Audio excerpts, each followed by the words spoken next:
Hello, welcome to Road to Recipes. ಇವತ್ತಿನ ವಿಡಿಯೋದಲ್ಲಿ white sauce pasta recipe ನೋಡೋಣ. ಮೊದಲಿಗೆ ವೈಟ್ ಸಾಸ್ ಪಾಸ್ತಾ ರೆಸಿಪಿ ಮಾಡೋದಕ್ಕೆ ಪಾಸ್ತಾನ ಬೇಕ್ ಮಾಡಿಟ್ಕೋಬೇಕು. ಒಂದು ಪಾತ್ರೆಯಲ್ಲಿ ನೀರು ಹಾಕ್ಕೊಂಡು 1 ಟೇಬಲ್ ಸ್ಪೂನ್ ಸಾಲ್ಟ್ ಹಾಕ್ಕೊಂಡು ಅದಕ್ಕೆ 2 ಟೇಬಲ್ ಸ್ಪೂನ್ ಆಯಿಲ್ ಹಾಕ್ಕೊಂಡು ಪಾಸ್ತಾ ಹಾಕಿ ಚೆನ್ನಾಗಿ ಬೇಯಿಸ್ಕೋಬೇಕು. ಬೆಂದಾದಮೇಲೆ ಅದನ್ನು ಸೈಡಿಗೆ ಇಟ್ಟು ಇನ್ನೊಂದು ಕಡಾಯಿ ತೊಗೊಂಡು ಕಡಾಯಿಗೆ ಗೀ ಅಥವಾ ಬಟರ್ ಹಾಕೊಬೋದು. 2 ಟೇಬಲ್ ಸ್ಪೂನ್ ಗೀ ಹಾಕಿ ಅದಕ್ಕೆ ಕ್ಯಾಪ್ಸಿಕಮ್, ಆನಿಯನ್, ಕ್ಯಾರೆಟ್, ಕ್ಯಾಬೇಜ್ ಹಾಕೊಂಡಿದ್ದೀನಿ. ನಿಮಗೆ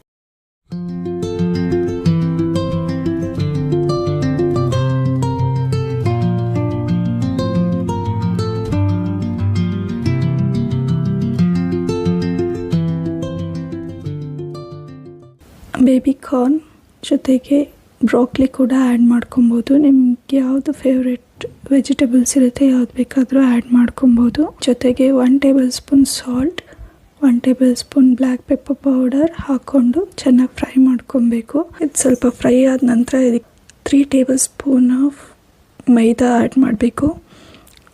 ಇದನ್ನು ಸ್ವಲ್ಪ ಫ್ರೈ ಮಾಡಬೇಕು. ಫ್ರೈ ಆದಮೇಲೆ ಇದಕ್ಕೆ 1/2 ಗ್ಲಾಸ್ ಆಫ್ ಹಾಲು ಹಾಕ್ಕೊತಾ ಇದ್ದೀನಿ.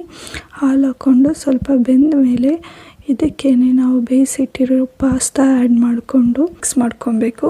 ಇದು ಮಿಕ್ಸ್ ಆದ ನಂತರ ಇದಕ್ಕೇನೆ chilli flakes, oregano, cheese add ಮಾಡಿ ಮಿಕ್ಸ್ ಮಾಡಿದರೆ ವೈಟ್ ಸಾಸ್ ಪಾಸ್ತಾ ರೆಡಿ ಆಗುತ್ತೆ. ಈ ವೈಟ್ ಸಾಸ್ ಪಾಸ್ತಾ ನಿಮಗೆ ಇನ್ನೂ ಕ್ರೀಮಿ ಟೆಕ್ಸ್ಚರ್ ಬೇಕಂದರೆ ಇನ್ನೂ ಸ್ವಲ್ಪ ಹಾಲು ಅಥವಾ ನೀರು ಆ್ಯಡ್ ಮಾಡ್ಕೊಬೋದು.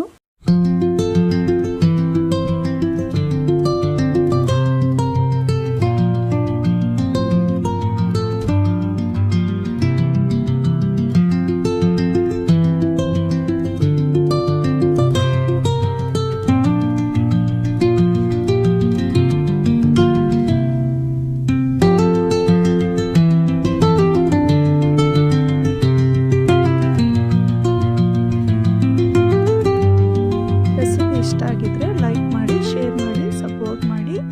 ಚಾನಲ್ ಇನ್ನೂ ಸಬ್ಸ್ಕ್ರೈಬ್ ಮಾಡಿಲ್ಲ ಅಂದರೆ ಸಬ್ಸ್ಕ್ರೈಬ್ ಮಾಡಿ. Thank you.